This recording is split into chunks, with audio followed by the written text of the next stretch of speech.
ada satu cerita mengenai tentang seorang tentara yang sedang dikejar oleh musuhnya. Jadi ada beberapa temannya yang lainnya memang sudah tewas ataupun sudah mati.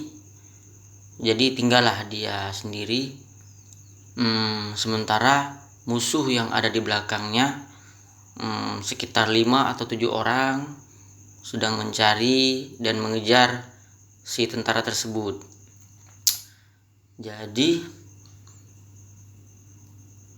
di dalam pikirannya dan di dalam hatinya dia sudah pasrah. Dia pasrah.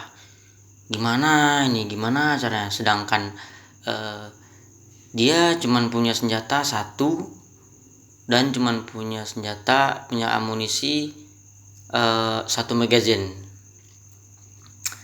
Jadi dia berpikir dengan hati yang dingin. Dia terus berjalan. Kemudian dia menemukan sebuah gua. Lalu dia bersembunyi di gua tersebut. Terus itu dia berdiam diri sambil berdoa kepada Yang Maha Kuasa. Ya Allah, lindungilah saya dari musuh yang sedang mengejar saya. Jadi tiba-tiba ada seekor laba-laba. Ketika dia melihat seekor laba-laba, dia terlintas di dalam pikirannya bahwasanya ini ada seekor laba-laba dan dia ada rencana untuk memusnahkan si laba-laba ini. Tetapi entah kenapa dia tidak jadi memusnahkan si laba-laba tersebut. Terus dia diam. Kemudian singkat cerita, musuh yang 7 orang tadi yang mengejar dia sudah tiba di depan gua tersebut. Sementara si laba-laba tadi itu dia sedang membuat sarang di depan gua tersebut. Di depan gua yang tadinya menjadi tempat perlindungan si tentara tersebut. Dia buat sarang laba-laba yang memang ukurannya pas, ataupun mungkin sedikit lebih kecil dari lubang gua tersebut.